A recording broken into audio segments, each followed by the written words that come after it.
And welcome to Assembly Update. I'm Ted Flint. Joining us today, Assemblyman Michael Novikov, who serves the 45th Assembly District, which includes Kings County. Assemblyman Novikov, good to see you. Ted, good to see you as always. Well, we are in the middle of the holiday season. Of course, that was kicked off traditionally with the Thanksgiving holiday, and it was a busy time for most people, especially for you. You had a very busy Thanksgiving day. Why don't you fill us in? Let's talk about the business walk on Thanksgiving. Yeah, so we walked one of the busiest streets, avenues in my district, which is Avenue U. Avenue U is traditionally populated by the Asian Americans, immigrants from China, Vietnam, Hong Kong, and they're extremely hardworking people. Their businesses are open from early morning to late night. I'm amazed how much energy these people have. And by the way, one of my favorites, Chinese restaurants, is located there. The best soy sauce chicken, Ted. The best soy sauce chicken you ever had. You'll try on Avenue over there. I'll try if I'm down that way. I'll try it out. I love Chinese food. Right. Love it. And as well as the Chinese bakery with I don't know how they are able to keep such a low prices. You know, like my kids love the place, by the way, and for them it's always such a surprise when we're going there. But like for four people, I don't know, maximum that we spend like $35, which is unbelievable. I gave a few citations to a couple of businesses there. They're well deserved, very hardworking people doing an amazing job on Avenue U in southern Brooklyn. Was very happy to shake hands with them. We had a reporter from the Chinese American newspaper reporting on that. Was very nice event. Wow, it sounds like a real melting pot down your area. I'm from the country, so I mean, what you're talking about is totally foreign to me, but it sounds like you had a great time. It was a great turnout, I'm sure. You had your own Thanksgiving giveaway. Why don't you tell us about that? Yes, Dad. You know, with the inflation, with the people, unfortunately, some people not having access to enough food. It's very important to make sure that every family has turkey on the table. And my office was making sure. I would like to thank our partner, Netcost Market, the local supermarket, for giving out turkeys to my office so I can give it to the needy families. I've been to Marlboro Projects. It's a nice building in my district. People were so happy to get their turkeys. And I've been to several other pantries and giveaways, and you know I just love doing that. Just you know seeing people's smiles on, you know, when they're ensured that the food is going to be on their table during the holidays. That's the best thing you can see. It is so enjoyable. But we have to fight hunger. We have to fight, those crazy prices on food that we currently have. This is something that concerns me very much. That's a lot of it. I mean, high prices. Everybody's suffering through the high prices, and especially people who are needy to start with. They're on the margins, and it's just unfortunate that, you know, we live in the land of plenty. We are the richest nation on earth. That there's such a great need for food. You wouldn't think that'd be possible. Yes, and I'm very surprised. You know, it all kind of started over the pandemic. We never there was always hunger even in America, even in the richest country in the world. There was hunger, but it unfortunately this problem became much bigger after the pandemic, I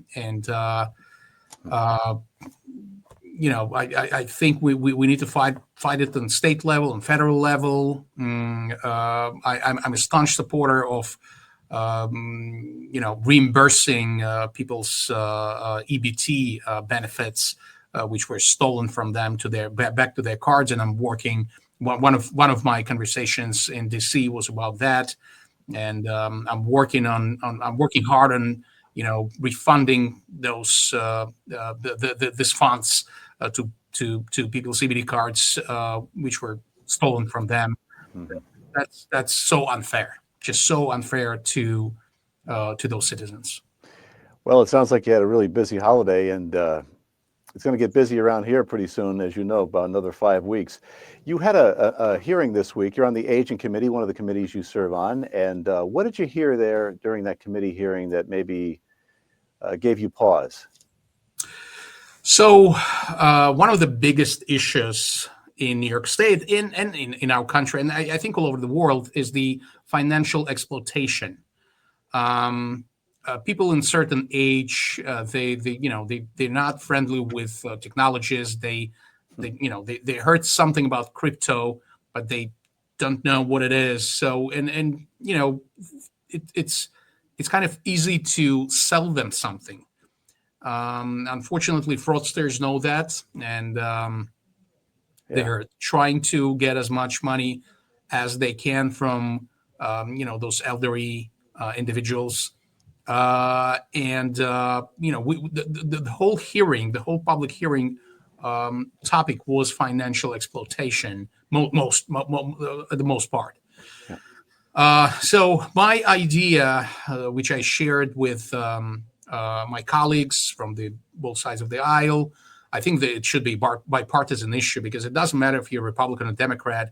This is our, it's our parents, it's our grandmas and grandpas who are suffering and struggling because of that, and people are losing hundreds of thousands of dollars. Ted, let me tell you the statistics. Every minute, someone in America loses $30,000 due to such fraud. Every minute, $30,000 Per person?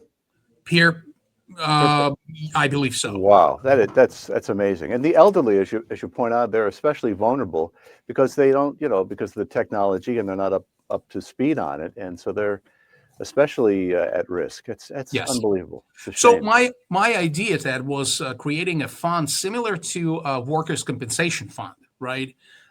Creating a state fund which would help those individuals. Like you pay a little bit, let's say starting when you're 30 or 40. You can compare it to life insurance. Yeah. And then if something happens to you when you're older, something that is not your fault, something that you didn't understand, but it's clearly it's a fraud, you're being reimbursed for that from that fund. And this is something like an insurance fund. And this is something I came up with, and I'm just starting, exploring it and discussing with my colleagues. But I hope that we can put together something, because it is so unfair to these people, and sometimes it's the life savings. It's something that they say for the whole life is gone within minutes. It sounds like a great idea and concept, and I don't think you'd have trouble getting support from across the aisle on this. As you point out, it's a bipartisan issue, or it should be. Oh, it should be. Yes, absolutely. Yeah. Absolutely. All right. Well, if we covered quite a bit of ground here in just a few minutes, if you want to get in touch with Assemblyman Michael Novikov, you can dial him up in Brooklyn, 718-743-4078. Assemblyman Novikov, it'll be no time before you know it, you'll be back here in Albany doing the people's business back here. And it promises to be a challenging session. They're all challenging. Wouldn't you agree? Oh, yes, they are. Yeah. Definitely. But we're moving on to some stuff. I really hope, again, getting back to the EBT issue, I really hope that New York State will roll out the chip cards, which will protect consumers from the fraud.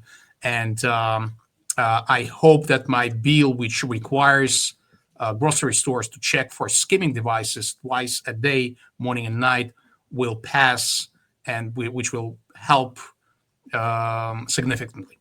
Very good. We'll talk about that on a future program. Assemblyman Michael Novikov, good to talk to you. Thank you for joining us out there in this edition of Assembly Update. We'll talk to you soon. I'm Ted Flint. Thank you, Ted.